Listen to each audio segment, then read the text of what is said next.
I'm hungry. These three words, spoken by a Kildish voice, echoed through the courtroom, like unexpected thunder. The room, once filled with tension and formality, stopped judge lawyers, police officers, and even the quiet murmurs of the audience. Froze all. Eyes turned to a little black girl just 6 years old, with big, innocent eyes, who was tugging at the hem of her mother's skirt with a serious, sincere expression, in the middle of a tense trial with a rigid Judge Emerson known for his lack of patience and inflexible decisions. A child's innocent statement completely transformed the atmosphere. But how did this little girl and her mother end up there? And what happened after that shocking statement? This is a story that goes beyond the unexpected, revealing not only the challenges faced by a single mother, but also a twist that no one in the room could have predicted. The morning started like any other for Joanna, a 28-year-old black woman, a single mother who did everything she could to support her daughter, Emily. They lived in a small apartment in a humble neighborhood in Detroit. Joanna worked 2 jobs: in the morning as a cleaner in a hotel, and in the evening as a waitress in a restaurant. Every penny they earned went towards keeping a roof over their heads, food on the table, and Emily's basic needs met. But that day would be different. Opening her door, Joanna found a bright yellow envelope pinned to the door frame. It was a notice from the court, with no time to worry about details. Joanna remembered the parking ticket she had received weeks before. She'd been parked in a handicapped space. While running to get medicine for Emily, who had a high fever, she knew she couldn't pay the $250 fine and hoped she could explain it to the judge. Joanna looked at Emily, who was playing with an old teddy bear in the living room. "We have to go to court today, my princess," she said, trying to sound cheerful, even though her heart was heavy. Arriving at the courthouse, the atmosphere was overwhelming. People in suits walked quickly, lawyers checked papers, and policemen maintained a rigid posture. Joanna squeezed Emily's hand tightly as she tried to find her way to Judge Emerson's chambers. He was known as the Heartless Judge, rigid, inflexible, and famous for handing down harsh sentences regardless of the circumstances. Inside the courtroom, the atmosphere was cold. The beige carpet, gray walls, and fluorescent lights made the space seem even more oppressive. Emily held her mother's hand as she looked around, puzzled. Her eyes stopped on Judge Emerson, sitting in his imposing high seat, examining the papers in front of him with an expression that mixed boredom and severity. When Joan's name was called, she took a deep breath and walked to the defense bench with Amelia, her side. Judge Emerson's cold gaze was fixed on her as he leafed through the case papers. "Miss Joanna, you're here for illegally parking in a handicapped space. How do you plead?" Joanna tried to explain. Her voice was low but firm. "I was just trying to get medicine for my daughter. She was ill with a high fever. It was an emergency, sir." Before she could finish, Emily, who was standing quietly next to her mother, stepped forward, and hungry, interrupted. "I'm hungry." The statement was direct, honest, and unexpected. There was no shame or hesitation in her voice, just the pure, sincere need of a child. The impact was instantaneous. The room, which until then had been plunged into a formal silence, became a sea of shocked expressions. Murmurs broke out in the audience, and even Judge Emerson's stern face revealed a slight surprise. Joanna felt her face burn with shame. She bent down and held Emily's shoulders, whispering, "Daughter, please not now." But Emily, with her childlike innocence, replied, "My tummy is rumbling." "Mommy, Judge Emerson leaned forward slightly, his eyes scanning the small figure before him. Silence returned to the room as he known, for his stiffness looked genuinely puzzled. "What's your name, young lady?" hesked, his normally harsh voice taking on a softer tone. Emily looked straight him, unafraid. "My name is Emily, and I like pancakes." The audience, who until then had been trying to keep their composure, couldn't hold back a few muffled laughs. Even one of the policemen in the room turned his face away. To hide a smile, Joanna, mortified, tried to apologize. "I'm sorry, sir. She's just a child. We had to leave the house early and didn't have time for breakfast." Judge Emerson raised a hand, silencing her. He looked at Emily for a moment longer, before leaning back in his chair, crossing his fingers in front of him. "Well, Emily, it seems you're very brave to speak your mind. It's not often that a child interrupts a court." Emily's eyes lit up. "I'm just hungry, sir." The judge wasn't for a few seconds, clearly pondering something, then unexpectedly picked up a small bell from beside his desk and announced, "We're going to take a break recess for 10 minutes. The room went into shock. Judge Emerson, the most rigid man who had ever occupied that courtroom, was interrupting the session because of a hungry little girl. The silence in the room turned into a hubbub of murmurs and exchanged glances. Judges didn't usually interrupt sessions. Least of all the inflexible Judge Emerson, he was known for his strict schedule and disdain for distractions. But there he was, walking out of the side door of his bench while the audience watched in complete amazement. Joanna felt her heart race. She quickly bent down to Emily, grabbing her shoulders. "Daughter, you can't talk like that. This is no joke." But Emily just smiled with the innocence of someone who didn't know the impact of her words. "But Mom, my belly was making noise. I couldn't wait." The audience continued to exchange curious glances and whispers. Police officers, lawyers, and even the other defendants watched intrigued. Joanna didn't know what to think. She wanted to disappear. But something about that pause, that moment, seemed different. The usual rigidity of the courtroom had given way to an atmosphere of expectation, as if everyone was waiting for a mystery to unfold. Minutes later, the side door opened again. Judge Emerson returned, but he wasn't alone. In his hands, a small tray carried 2 simple plates, and on top of them, warm pancakes covered in shiny syrup that dripped down the sides. The room fell completely silent. The judge placed the tray on his bench and looked directly at Emily. "Miss Emily," he said, with a tone no one had ever heard before. "Pancakes enough to satisfy your hunger." Emily's eyes widened without a hint of hesitation. She smiled and replied, "Yes, sir." Her sincerity drew muffled laughter, the judge from the audience. But this time, Joanna noticed something different. The laughter wasn't debauchery, but delight. Emily, with her simplicity, had broken through the barriers of that cold room. The judge signaled to the baith, who brought the plates to Emily. The little girl grasped her for enthusiastically and began to eat right there, while the murmur of these spectators filled the room. Joan, still stunned, tried to apologize. "Sir, I don't know what to say. I'm sorry for..." "Don't say anything," Mrs. Joanna interrupted, the judge raising one of his hands.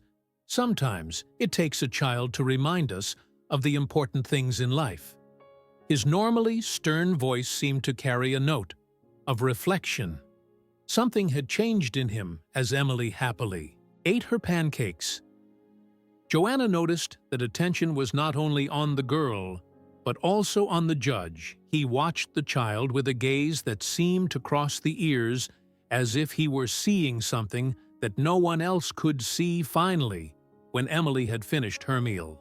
Wiping her mouth with a napkin offered by the bailiff, the judge resumed his posture. He tapped his gavel lightly to silence the room. "Let's continue." Joanna felt her heart squeeze again.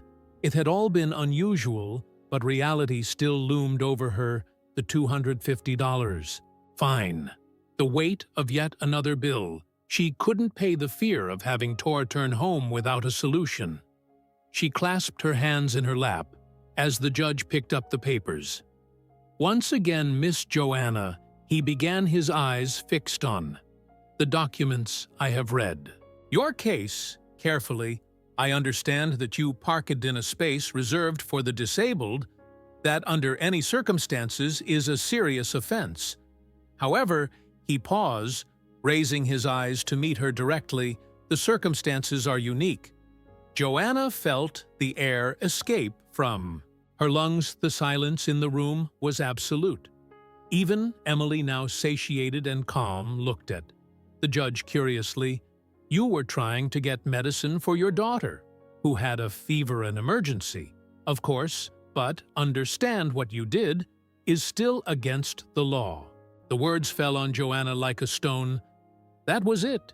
He would keep the fine, maybe even increase it. She was already thinking about how to ask for an installment plan when the judge continued. However, he said, pausing dramatically, "It is obvious that you are not a person who flouts the rules out of habit. You're a mother, trying to do the best with what you have. And your daughter," he looked at Emily, who was smiling at him. "Well," she reminded Mediday, "that sometimes the law must be accompanied by compassion." That room seemed to hold its breath. "Therefore, I decide that your fine will be an olded." The shock was palpable. Joanna blinked as if she wasn't sure she had heard correctly. "An olded," she whispered, her voice barely coming out. "That's right," said Judge Emerson with a slight smile. "But there's one more thing." Judge Emerson paused, adjusting his glasses as he looked at Joanna again. There was something in his gaze that mixed firmness and empathy, a combination that no one in the room expected from the man known for his severity. He continued, "I'm going to do something I don't usually do, but which I believe is necessary in this case." He took out a blank sheet of paper and began to write. "I'm writing down some contact information and resources that can help you and your daughter's social support services. Free food, and even a local program that helps single mothers find better jobs." He finished writing and handed the paper to the bailiff, who took it to Joanna. She took the paper with trembling hands, her eyes filling with tears. As she read what was there, they weren't just contacts, they were opportunities, things that could change her life. And Emily's, I don't know what to say." She whispered, her voice breaking with emotion. "You don't have to say anything," replied the judge, leaning forward. "Slightly, just promise me that you'll use these opportunities to do the best for your daughter. She deserves it, and so do you." The murmur in the room grew again, this time with tones of a second chance. Admiration. No one had expected that. It was as if that moment had transformed Judge Emerson in front of everyone's eyes. The image of the cold, merciless man was being replaced by something much more human as Joanna tried to process what had just happened. Emily, who was sitting next to her mother, tugged on her arm and asked quietly, but loud enough for everyone to hear, "Mommy is the judge of hero." The courtroom erupted in hearty laughter. Even the judge, who rarely showed any emotion, let out a genuine smile. He looked at Emily and answered with a sincerity that surprised everyone. "No, young lady, I'm not a hero, but today you've reminded me what it means to be human. And that, yes, is something I will never forget. The atmosphere in the room had changed completely. There was a lightness in the air that contrasted with a tense atmosphere that had dominated the beginning of the session. Judge Emerson, known for his reputation for rigor, now seemed almost approachable. Someone capable of empathy. Before closing the case, the judge lightly banged his gavel and said, "This court is adjourned for 15 minutes. I think we can all use a moment to reflect." The audience was taken by surprise. It was unusual for a judge to adjourn in this way. Some whispered, others looked at Joanna and Emily with admiration. However, what happened next was even more unexpected as Joanna and Emily prepared to leave the room. The bailiff approached them, again carrying a small envelope. "This is for you, Miss Davis," he said, handing over the envelope with a slight nod. Joanna opened it carefully and found inside a generous meal voucher for a local restaurant. Enclosed was a handwritten note. "Sometimes a simple gesture can change a life. I hope this is the start of something better for you." Joanna felt the tears flow freely. She looked at Emily, who was busy holding the paper with the appeals the judge had given her mom. "Now we can eat real pancakes," she exclaimed, making the whole room smile again as they left the courtroom. Joanna felt something she hadn't felt for a long time. Hope that even in the face of all the difficulties, there were people in the world willing to help, to see beyond the circumstances and offer a second chance. But the story wasn't over yet. As Joanna left with Emily through the large wooden door of the courthouse, something surprising happened. A reporter who was in the corridor covering other cases noticed the commotion around them and asked to do a brief interview. Miss Davis, she began with a respectful tone. "Can you tell us what happened in there? It sounds like it was an extraordinary moment." Joanna hesitated, but then looked at Emily, who encouraged her with a smile. "It was more than extraordinary," she replied, her voice still choked. "It was the first time in a long time that I felt someone really saw us. You know, not just as a case or a number, but as people." The interview with the reporter quickly gained attention on social media. The story of Joanna and Emily and of Judge Emerson began to spread as a powerful reminder that small acts of compassion can transform lives. Joanna's words resonated deeply. He didn't have to do anything, but he chose to make a difference. Meanwhile, back in court, Judge Emerson sat in his high chair staring at the javelin in his hands. He wasn't a man for grandiose gestures or emotional speeches, but that moment with Emily had touched him in a way he couldn't explain. Perhaps because, for a brief moment, he had been torn away from the cold and personal routine of his job and brought to a more human, more vulnerable place. Over the next few days, Joanna's life began to change. The food voucher was just the beginning. With the list of resources the judge had given her, she was able to sign up for a support program for single mothers, which offered access to free food, daycare assistance, and a professional training course. For the first time in years, she found herself with a clear path to a better life. Emily, for her part, became a minor celebrity at school. Teachers and classmates listened attentively as she recounted, with her childlike enthusiasm, how she had asked the judge for pancakes and how it really made him smile.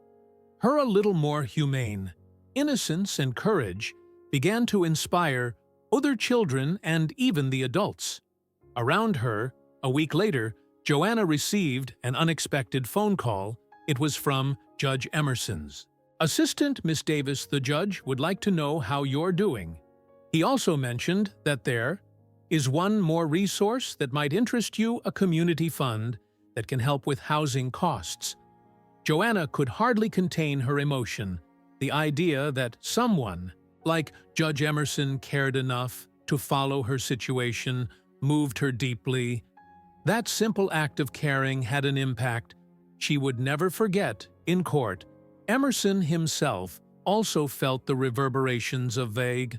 That hearing, he began to look at cases differently, seeing the people behind the paperwork and the infractions. He knew he couldn't change the system alone, but he could make daily choices that would make the world a little fairer, a little more humane. Months later, Joanna and Emily were in a completely different position. Joanna had gotten a better job, which offered more flexible hours, allowing her to spend more time with Emily. They had moved into a small apartment closer to Emily's school and Joanna's work, which made their lives less stressful. On Emily's birthday, something special happened. While Joanna was preparing a simple cake, Emily ran to answer a knock on the door. "Mom, it's the judge," she shouted, her voice full of excitement. Joanna was paralyzed, but soon went to Judge Emerson. The door. There stood Judge Emerson without his robe, but still with his imposing presence. He was holding a small wrapped box. "I don't usually visit outside of court," he began with a slight smile, "but I thought I should bring this for Emily."